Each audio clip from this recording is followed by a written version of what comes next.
Si llegaste hasta aquí, no fue por casualidad. Tal vez algo en tu interior ya intuía que esta historia no es solo un relato antiguo, sino una clave escondida entre líneas sagradas. Antes de seguir, haz una pausa consciente en si este tipo de contenido resuena contigo. Suscríbete al canal y deja tu like. No es un gesto vacío, es una forma de mantener vivo este espacio, donde la memoria antigua todavía puede hablar. La muerte de Moisés, tal como aparece en los textos, está envuelta en un silencio extraño.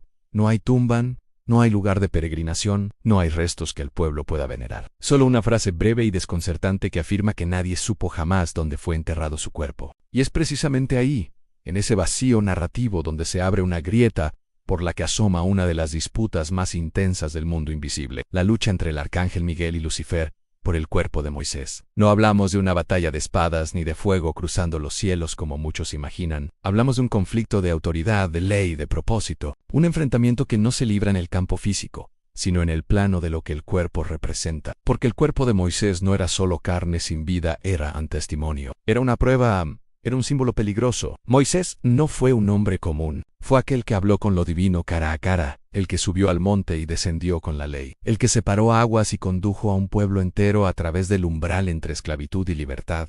Su cuerpo, por lo tanto, no era solo el final de una vida. Era un objeto cargado de memoria, de poder simbólico y de autoridad espiritual. Y donde hay ese tipo de carga siempre hay disputa. Los textos antiguos nos dicen que Lucifer reclamaba ese cuerpo. No lo hacía desde la humildad, sino desde la acusación. Señalaba las faltas de Moisés, sus errores, su desobediencia al golpear la roca cuando no debía, su condición humana marcada por fallos. En ese reclamo se revela una lógica fría. Si Moisés había fallado, entonces su cuerpo pertenecía al dominio que se alimenta de la culpa y de la ley quebrantada. Pero Miguel no respondió con insultos ni amenazas.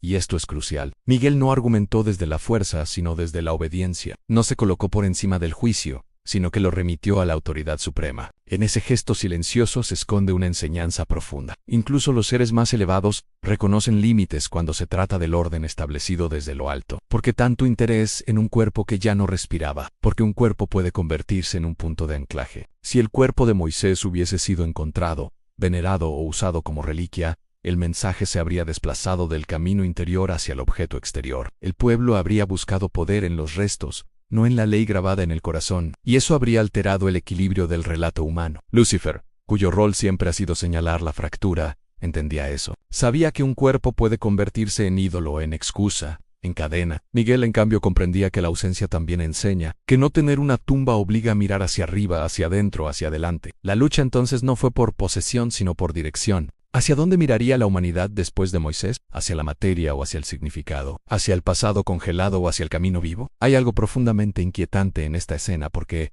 revela que incluso después de la muerte, el ser humano sigue siendo territorio disputado, no por su fuerza física, sino por lo que representa. Moisés, al desaparecer sin dejar rastro, se convierte en un mensaje en sí mismo. Lo esencial no se conserva en huesos, sino en conciencia. Como buscador de la verdad, no puedo ignorar el peso de este silencio. Los textos no explican todo, pero sugieren lo suficiente para que entendamos que hay batallas que no se ven y decisiones que definen el rumbo de generaciones enteras. Miguel no ganó porque fue más fuerte, sino porque comprendió que no todo debe ser poseído, y que a veces proteger significa ocultar. Y así comienza esta historia, no con un grito, sino con una ausencia, no con una tumba, sino con una pregunta que sigue resonando hasta hoy. ¿Qué hacemos nosotros con aquello que no podemos tocar, pero que insiste en hablarnos desde lo profundo? ¿Sabían que uno de los misterios más fascinantes de la Biblia tiene que ver con el cuerpo de Moisés? Sí, el mismo Moisés que recibió los 10 mandamientos. Después de su muerte, se desató una disputa celestial por su cuerpo, un evento tan significativo que se menciona en el Nuevo Testamento. Quédense conmigo para desentrañar esta historia increíble. Todo comienza en el libro de Deuteronomio. Después de guiar a los israelitas durante 40 años, Dios le muestra a Moisés la tierra prometida desde la cima del monte Nebo, pero también le dice que no entrará en ella. Allí, en la tierra de Moab, Moisés muere a la edad de 120 años. Y aquí es donde las cosas se ponen misteriosas. La Biblia dice que Dios mismo lo enterró en un valle, pero nadie supo jamás el lugar exacto de su sepultura. ¿Por qué tanto secreto? La respuesta podría estar en la tendencia del pueblo de Israel a la idolatría. A lo largo de su historia, a menudo se desviaron para adorar objetos o personas. Pensemos en el becerro de oro. Es muy probable que Dios ocultara el cuerpo de Moisés para evitar que su tumba se convirtiera en un santuario, y que sus restos fueran venerados como reliquias sagradas. Quería que la fe del pueblo estuviera en él, el Dios vivo, y no en los huesos de un profeta, por muy grande que fuera. Pero la historia no termina ahí. Avancemos unos 1500 años hasta el Nuevo Testamento, al pequeño libro de Judas, en un solo versículo. Judas 1-9. Se nos revela un evento extraordinario. Dice así: pero cuando el arcángel Miguel contendía con el diablo, disputando por el cuerpo de Moisés, no se atrevió a proferir juicio de maldición contra él, sino que dijo: el Señor te reprenda. Imaginen esa escena, el arcángel Miguel y el diablo en una confrontación directa por el cuerpo de un hombre. ¿Qué quería el diablo con el cuerpo de Moisés? La Biblia no lo dice explícitamente, pero podemos deducir sus intenciones. Satanás, el acusador, probablemente quería usar el cuerpo para tentar a Israel a la idolatría, justo lo que Dios quería evitar. Si lograba que el pueblo adorara los restos de Moisés, los habría desviado de la adoración al verdadero Dios. Sería su victoria, corrompiendo el legado del más grande profeta de Israel y usando su cuerpo como un ídolo. Además, el diablo podría haber argumentado que tenía derecho sobre el cuerpo, ya que Moisés, como todos los humanos, era un pecador. Incluso llegó a matar a un egipcio en su juventud. Satanás podría haber reclamado el cuerpo como suyo, basándose en el pecado y la muerte. Aquí es donde la figura del arcángel Miguel se vuelve crucial. Miguel no entra en un debate teológico con el diablo. No discute sobre la justicia o el pecado de Moisés. Su respuesta es simple pero increíblemente poderosa: el Señor te reprenda. Miguel no confía en su propia fuerza o autoridad, aunque es un arcángel poderoso. En cambio, apela a una autoridad superior, la autoridad de Dios mismo. Reconoce que solo Dios tiene el juicio final y el poder sobre la vida, la muerte y el adversario. Esta acción nos enseña una lección profunda sobre la humildad y la fe. Ante las acusaciones del enemigo, nuestra mejor defensa no es nuestra propia justicia, sino la autoridad y la gracia de Dios. Entonces, ¿qué pasó con el cuerpo de Moisés? Aunque la Biblia no detalla el resultado de la disputa, el hecho de que Miguel interviniera bajo la autoridad de Dios sugiere que los planes del diablo fueron frustrados. El cuerpo permaneció oculto, cumpliendo el propósito divino. Pero hay un epílogo asombroso en esta historia. Siglos después, en el monte de la Transfiguración, los discípulos Pedro, Santiago y Juan ven a Jesús hablando con dos figuras en Elías. Moisés, ahí estaba él, no como un cuerpo en una tumba, sino en gloria, hablando con el Hijo de Dios.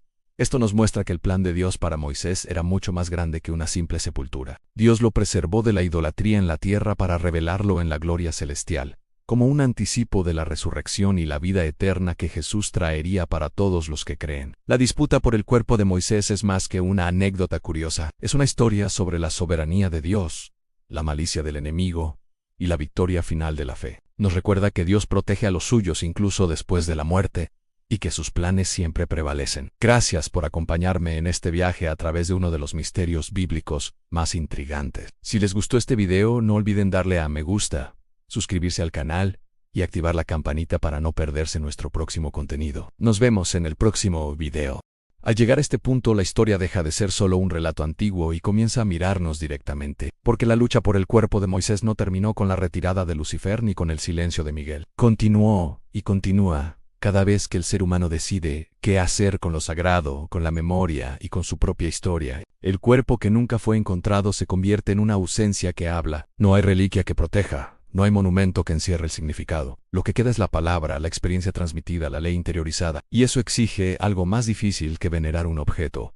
Exige responsabilidad. Moisés ya no está para interceder, para subir al monte o para hablar cara a cara con lo divino. Ahora el peso recae sobre quienes caminan después. Miguel, al ceder el juicio a la autoridad superior, nos deja una imagen poderosa de humildad consciente. No todo conflicto debe resolverse imponiendo una verdad propia. Hay momentos en que la fidelidad al orden es más transformadora que la victoria visible. En ese gesto silencioso, Miguel revela que el verdadero poder no busca reconocimiento, porque sabe que su función es sostener, no brillar. Lucifer, por su parte, encarna una lógica que nunca resulta extraña, la lógica de reducir la totalidad de una vida a su momento más frágil, de congelar al ser en el error, de afirmar que el pasado tiene la última palabra. Su derrota en esta escena no significa su desaparición del escenario humano, sino la exposición de su método, y una vez que el método se revela, deja de operar en la sombra. El cuerpo de Moisés, al no convertirse en punto de referencia físico, obliga a mirar hacia otro lugar, obliga a recordar que el verdadero legado no se conserva en restos,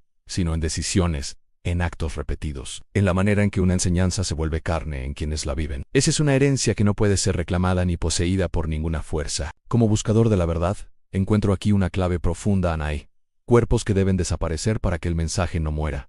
Hay silencios que protegen más que 1000 explicaciones. Y hay batallas que se libran precisamente para que no sepamos todos los detalles, porque conocerlos nos distraería de lo esencial. La tradición nos dice que Moisés murió mirando la tierra prometida, sin entrar en ella. Y tal vez ese sea el cierre perfecto de su historia. Él no era el destino, era el punto. Su cuerpo entonces no podía quedarse como ancla, tenía que desaparecer para que el camino siguiera abierto, para que el pueblo no se detuviera a construir altares donde debía seguir caminando. Miguel protege ese movimiento hacia adelante. Lucifer intenta fijarlo en un punto. Esa tensión define gran parte de la experiencia humana.